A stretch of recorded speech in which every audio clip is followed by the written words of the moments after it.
Bonjour à tous et bienvenue dans ce nouvel épisode. Aujourd'hui, on aborde un sujet profond, intime, souvent silencieux, celui de l'abandon. Derrière ce mot, il y a des blessures invisibles, des silences imposés, des manques qui marquent à vie.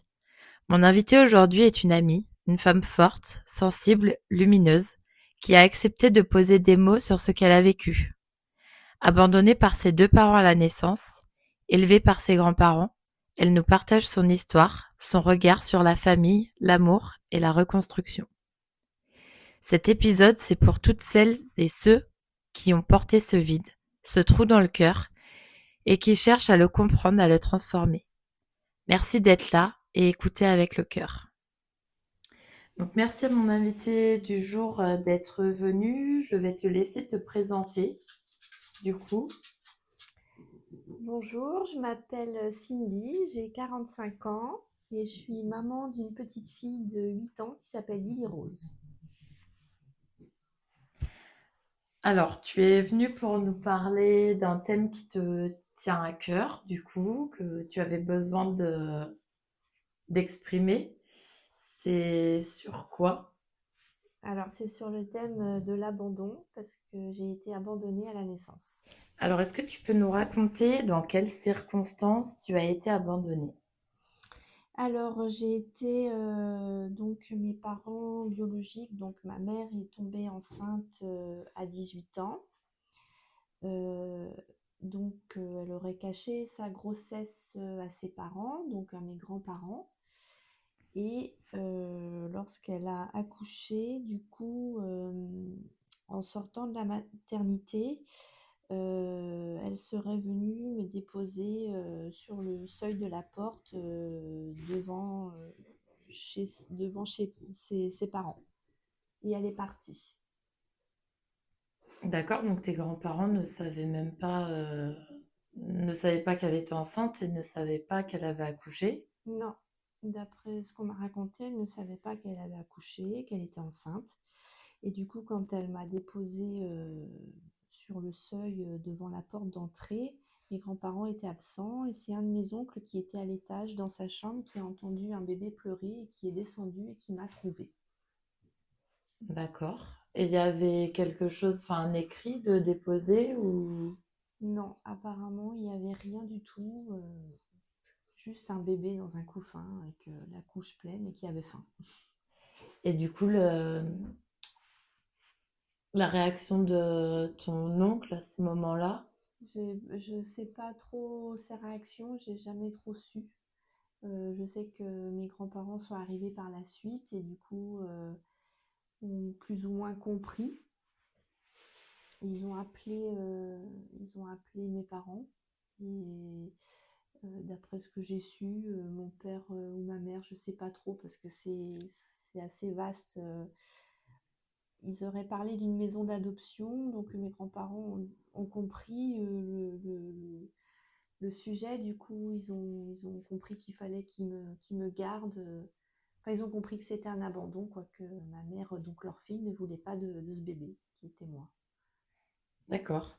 Et en fait, enfin, tes parents t'ont reconnu quand même à la naissance? Ma mère, oui, mais pas mon père. Pour mon père, j'ai mis sous X sur mon livret de famille. D'accord. Ok. Comment tu as découvert, toi, la vérité, du coup, sur ton histoire? C'est quand j'étais pré-ado. Alors, je sais pas, je pense pas que j'avais 10 ans de mémoire. Il me semble que j'avais 7, 8 ou 9. Euh, C'était un soir d'été, je m'en souviens, parce que mes grands-parents et j'avais une de mes tantes qui était à la maison. Il faisait chaud, on était dehors, enfin, c'était l'été. Et ils m'ont dit, ben, viens Cindy, on va te raconter une histoire. Et c'est comme ça que j'ai su. D'accord. Et tu t'es pas posé la question, en fait, avant, pour toi, donc tes grands-parents, c'était papa et maman, en fait. Ben, en fait, je savais qu'il y avait quelque chose. Je savais que je n'étais pas comme les autres parce que les autres, j'entendais dire papa, maman. Moi, je disais papi, mamie. Donc, je savais qu'il y avait quelque chose qui n'allait pas, mais je ne savais pas quoi. D'accord. Je ne comprenais pas. Ah ouais, donc ils n'ont pas, en fait... J'ai toujours appelé mes grands-parents par leur nom. Ouais, papy, mamie et Voilà. pas papa et Non. maman. Ouais. Ok. Et tu t'étais pas posé la question du coup avant Ben, jusqu'à 8 9 ans, non, je disais ça, mais sans savoir pourquoi. Je savais qu'il y avait quelque chose qui n'était pas normal, mais j'arrivais pas à comprendre quoi. et quand tu as découvert du coup cette vérité, comment toi t'as réagi à cet âge-là? Ben, je pense que j'ai pas vraiment eu de réaction parce que sur le moment, j'ai pas compris. C'était ce qu'il me racontait, je comprenais pas. Enfin, je comprenais pas ce qui se passait. J'avais du mal à réaliser en fait de la gravité de la chose. Je C'est plus en grandissant et en devenant adolescente que j'ai commencé à comprendre, mais sur le moment, quand tu as 8 9 ans, qu'on t'annonce que tes parents t'ont abandonné à la naissance, tu comprends pas trop, t'es perdu quoi. Oui, parce qu'il y a surtout le fait que bah, du coup tes grands-parents se sont occupés de toi. Oui, j'ai quand même été élevée avec de l'amour, vraiment comme un enfant avec ses parents, donc je prenais pas conscience de la gravité sur le moment, je comprenais pas, j'étais perdue. Ils m'ont raconté cette histoire-là, mais j'étais vraiment perdue. Je comprenais pas ce qui se passait. Donc quelle relation du coup tu avais avec tes grands-parents? Une relation vraiment d'amour. C'était mes grands-parents, c'était mes piliers, mes repères. Ils me donnaient de l'amour comme si j'étais leur propre enfant. Donc j'avais vraiment une relation normale comme un enfant avec ses parents. En fait, ils ont fait la figure paternelle et maternelle, Oui, c'est ça. même si c'était pas tes parents biologiques. En fait, tu as eu tout l'amour. Oui, j'ai jamais manqué et j'ai jamais ressenti de manque de quoi que ce soit. Vraiment. Est-ce qu'ils t'ont parlé comme ils pouvaient parler à leur enfant? Est-ce qu'ils avaient cette relation malgré tout parent-enfant avec toi ou c'était la relation grands-parents-enfant? Je dirais que c'était quand même la relation grands-parents-enfants. Ouais. Mais oui, grands-parents-enfants, mais bon, quand même, c'était un contexte. Enfin, moi, j'ai jamais ressenti de manque de quoi que ce soit. Donc, et après, moi, j'ai pas vraiment. Enfin, c'est compliqué de répondre à cette question parce que j'ai pas le schéma. Je sais pas comment ça se passe avec un papa et une maman, en fait, moi. Donc, Oui. du coup, je sais pas. Et est-ce qu'ils t'ont parlé du coup de tes parents? Oui, quand ils m'ont raconté mon histoire, du coup, oui, enfin après, vraiment brièvement, hein, à part que ma mère avait 18 ans quand elle est tombée enceinte. J'ai pas trop, après, je sais rien d'elle vraiment, comment elle était jeune. En fait, vraiment deux parfaites inconnues. D'accord. Et tes grands-parents. Donc en fait, c'était tes grands-parents côté maternel. Oui, maternelle. Euh, ils- En fait, en gros, ils ne t'ont jamais parlé de leur fille. Oui, puis moi, j'ai jamais posé de questions, j'ai jamais demandé comment elle était quand elle était jeune. Je me suis jamais vraiment intéressée à elle. C'est vraiment une inconnue enfin, non, j'ai jamais posé de questions. T'en as pas ressenti le besoin en fait. Non, non, non. Est-ce que tu te sentais chez toi, malgré tout, en étant chez tes grands-parents? Ah oui, ah oui, oui, j'avais ma chambre, oui, j'étais chez moi. Oui, je faisais ce que je voulais. J'étais vraiment chez moi. Oui, ah oui. Mm. À quel moment as-tu commencé à ressentir l'abandon comme une blessure? Alors, j'ai commencé à ressentir l'abandon comme une blessure quand je me suis rendu compte que je ne supportais pas qu'on me laissait tomber, que ce soit en amitié ou en amour. D'accord, donc forcément ça a des liens bah, avec le passé. Oui, les personnes que j'aime, toutes les personnes que j'ai côtoyées dans ma vie jusqu'à présent, que j'ai aimées, qui comptaient, si je sens qu'on me laisse de côté ou qu'on ne m'apprécie pas ou qu'on me laisse tomber, chez moi ça prend des proportions, ça me fait mal, je ne supporte pas.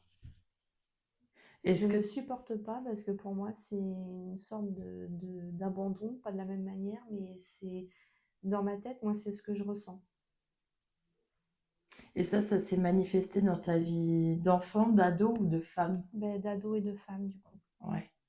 Quand j'ai commencé à avoir des amis filles, des petits amis, si on me laisse tomber, si c'est des personnes qui comptent pour moi, ben, je sais pas comment expliquer, ça me fait trop de mal qu'on me laisse tomber. Ouais, c'est revivre une souffrance en fait que tu as Oui, vécue je ne dès la supporte naissance. pas Enfin, c'est un traumatisme. les gens que j'aime, je ne supporte pas qu'ils me mettent de côté. Et comment tu arrives à pallier à ça? Ben, pallier, disons que je fais avec, ça me fait souffrir. Bon, moins maintenant, parce que bon, j'ai 45 ans et du coup, les déceptions par rapport aux gens, j'en aurai toujours. Mais c'est vrai que plus jeune, oui, ça prenait des proportions, ça me faisait vraiment du mal, quoi. Ouais. Ça me faisait souffrir, ouais. Les gens que j'aime, ben, je ne supporte pas qu'on me mette de côté. Bon, comme je disais, là, un peu moins maintenant, mais avant, oui, ça me faisait vraiment du mal. Et qu'est-ce que tu aurais aimé dire, toi, à tes parents à ce moment-là? Au moment où tu as pris conscience qu'en fait l'abandon, c'était pas quelque chose de normal, entre guillemets. Au moment où il y a ces peurs d'abandon qui reviennent, est-ce qu'il y a des choses que tu aimerais leur dire? Ben, des choses que j'aimerais leur dire, c'est des choses que de toute façon ils s'en doutent, hein, c'est que c'est trop tard, ce sera jamais réparable. On n'abandonne pas un enfant parce que ça a des répercussions tout au long de ta vie. C'est des casseroles que tu traînes tout le temps en fait. J'ai rien à leur dire à part que c'est trop tard de toute façon. Ils me connaîtront jamais, ils m'ont perdu, ils me récupéreront jamais. T'as essayé de les retrouver ou de chercher à comprendre pourquoi ils avaient fait ça ou pas du tout? Alors, chercher à comprendre, moi, on m'a expliqué qu'elle était amoureuse de son petit ami et qu'apparemment, il lui aurait dit ces mots le bébé. Donc, quand tu es jeune et que tu es amoureuse, bon, on sait tous que ça peut rendre des fois un peu bête, mais enfin, bon, là, apparemment, elle aurait choisi son copain. Après, j'ai jamais trop su plus que ça, en fait, c'est vraiment la seule chose que je sais. Et donc, voilà. Mais ça, c'est des. Ce qui me manque le plus, c'est maintenant dans ma vie d'adulte, en fait, c'est que j'envie les gens qui font des choses avec leur maman. J'envie, quoi, en fait. C'est Ça, c'est quelque chose, quelque chose que tu n'as pas et que t'as pas connu du coup. c'est quelque chose qui me manque, surtout que maintenant que je suis maman, j'aimerais avoir j'aimerais avoir une maman, en fait, pour m'aider dans l'éducation de ma fille, ou j'aimerais partager des choses, ce que font tout le monde avec leur mère. Je sais pas, un truc tout banal, aller faire les magasins, aller manger quelque part avec sa mère, enfin, des choses banales de la vie. C'est vrai que moi, c'est quelque chose qui me manque et c'est une blessure que j'ai et qui est entretenue tout le temps, quoi. Parce que du coup, donc là, tu as perdu tes grands-parents, tes deux Oui, grands-parents. ouais. Donc tu te retrouves vraiment, enfin, tu as perdu tes repères paternels, Mm. maternels. Oui, c'est ça. C'est grâce à eux que je suis ce que je suis devenue aujourd'hui, parce qu'il y a beaucoup d'enfants qui, quand ils sont abandonnés à la naissance, après ils tournent mal, parce qu'il y en a que ça peut. Il y en a qui peuvent le vivre, enfin, il y en a pour qui c'est plus compliqué que ça, qui partent en quête de rechercher où leurs parents habitent, tout ça. Moi, je sais quand même d'où je viens, mais, euh, mais oui, j'ai perdu mes repères et mes piliers, et c'est grâce à eux que, entre guillemets, j'ai toujours réussi à avancer malgré tout, parce qu'ils m'ont donné de l'amour, ils m'ont bien éduquée, ils m'ont tout appris, ils m'ont appris les valeurs de la vie. Je pense que c'est pour ça que je, je suis quelqu'un de. Enfin bon, je suis pas là pour me faire des fleurs, c'est pas le but. Mais oui, ils m'ont appris les valeurs et du coup, c'est grâce à eux que j'ai réussi à avancer malgré mon démarrage dans la vie un peu bancal. Ouais. Et Et oui, pour en revenir à ta question, oui, c'est vrai que maintenant je les ai perdus, j'ai plus que mes oncles et mes tantes. qui sont aussi des proches et qui comptent aussi beaucoup pour moi. Mais les deux piliers, oui, ne sont plus là, mais qui me protégeaient, on va dire. Oui. Voilà, parce que j'ai bien été couvée, bien protégée, bien... voilà. Et est-ce que tu as essayé, toi, de reprendre contact avec tes parents? Reprendre contact, contact pur, non. Par contre, je leur ai fait un courrier une fois.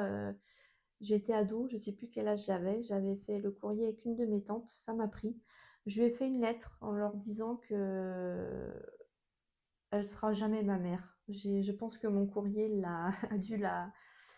Je sais plus trop ce que j'avais mis dedans, mais j'avais mis que de toute façon, ma maman c'était ma mamie et que elle sera jamais rien pour moi. Je lui avais fait ce petit courrier, je l'avais posté. Alors je sais, je pense que j'ai lâché une bombe, mais Il n'y a jamais eu de réponse. non. Et eux ont pas cherché, du coup, à reprendre contact avec toi. Même maintenant, en fait, après tant d'années, ils ont pas. Non, je crois pas. Je ne sais pas. Quand mon grand-père est décédé, j'ai quelqu'un de ma famille qui m'a dit que peut-être que ça serait bien que je reprenne contact avec elle, parce que dans ma vie, je peux avoir à un moment donné besoin d'elle. Moi, j'ai dit gentiment que non, c'était pas possible, que j'ai avancé jusque-là sans eux et que ça ira jusqu'au bout sans eux maintenant. Donc, après elle, de son côté, est-ce qu'elle a dit à un de ses frères ou sœurs? J'aimerais bien voir Cindy, je sais pas, je ne pense pas. Et elle voit, du coup, encore ses frères et sœurs ou pas? Certains de ses frères et sœurs, je pense que oui. C'est des personnes que moi, je vois pas trop du coup. Je crois qu'il y a un frère, oui, j'ai un tonton que je vois pas souvent, qui n'est pas dans le coin. Je pense qu'il a encore des contacts avec ma mère. D'accord. Et j'ai un frère aussi que je connais pas. Et ça, tu l'as vécu comment, du coup, Du coup, un frère, en fait, il y a une famille de l'autre côté que tu ne connais pas. Oui. Tes parents, un frère. Ben, je pense que c'était. Après, je suis pas psychologue, hein, mais je pense que c'est un peu pour guérir leur plaie qu'ils ont certainement dû faire un deuxième enfant. Je pense pas que ça répare tout, mais je pense qu'il y a eu un chemin de fait dans leur tête et qu'ils ont décidé d'avoir un deuxième enfant. Je pense que c'est ça, mais bon, je l'ai su parce que l'extrait de naissance était sorti dans le journal. Je me souviens, c'était un tonton qui avait dit ça, qu'il y avait un garçon qui était né. C'est comme ça que je l'ai su. D'accord. Et ça t'a fait quoi, en fait, à ce moment-là? Ben, ça m'a fait mal. Parce que pourquoi lui, pourquoi moi et pas lui, pourquoi lui et pas moi. Bref, Ouais, c'est ça. Il y a plein c'est de questions qui. ouais, plein de questions. Alors que j'aurais pu, des fois je me dis j'aurais pu avoir une autre vie parce que je suis quelqu'un qui manque de confiance. Tout ça, c'est lié à tout ça. Et du coup, je me dis que j'aurais certainement pu avoir une autre personnalité, une autre vie si elle m'avait gardée et si j'avais été élevée, si j'avais eu une vie normale, entre guillemets, quoi. Parce que bon, j'ai des gros défauts qui sont liés à tout ça, hein. Je suis quelqu'un qui a un gros manque de confiance.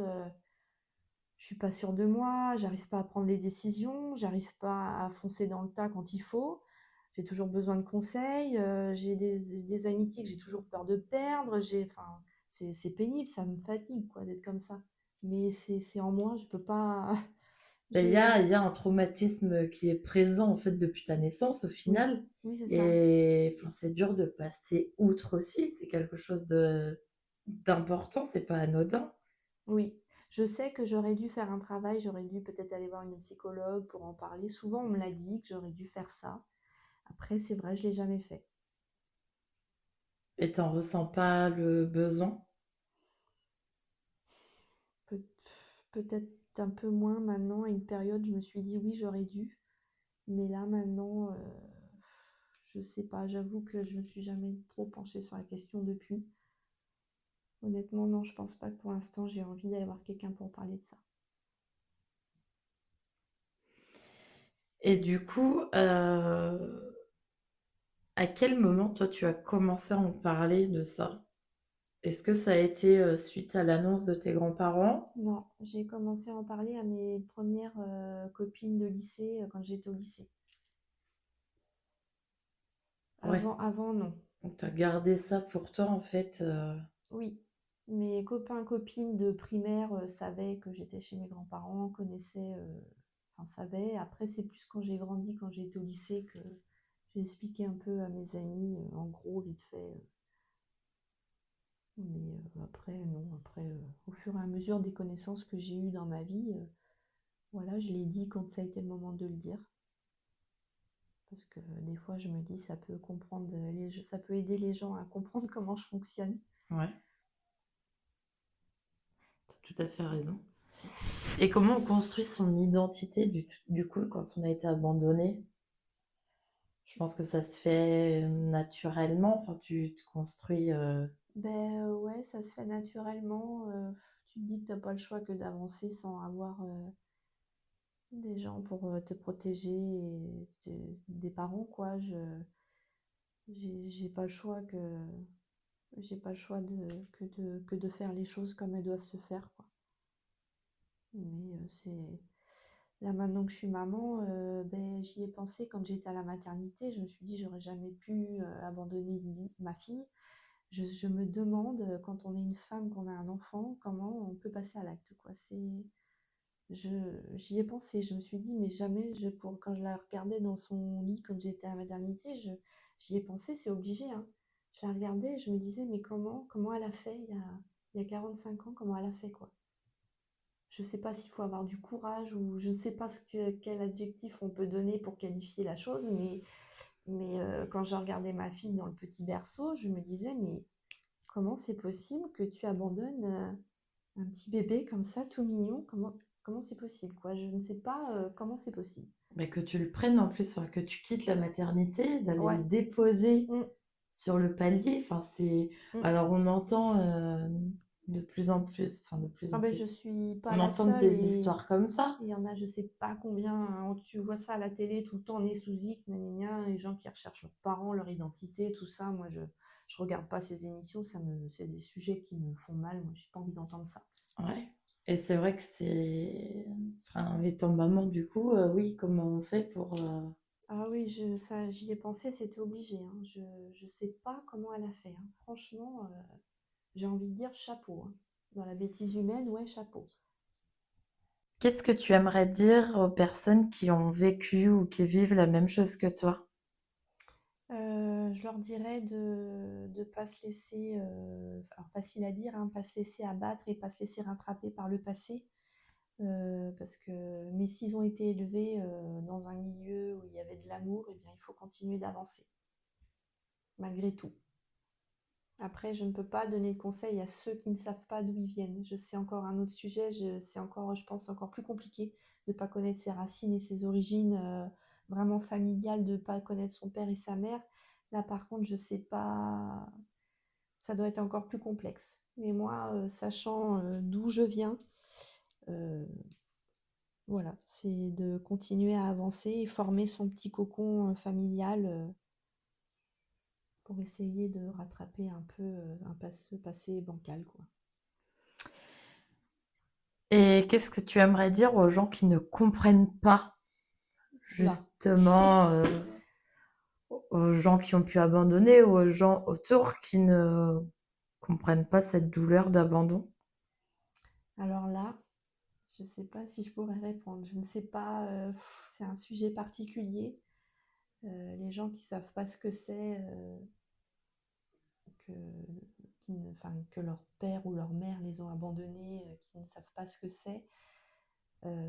J'ai envie de juste simplement leur dire que c'est une chance d'avoir un papa et une maman avec qui ça se passe très bien, des bonnes relations, d'avoir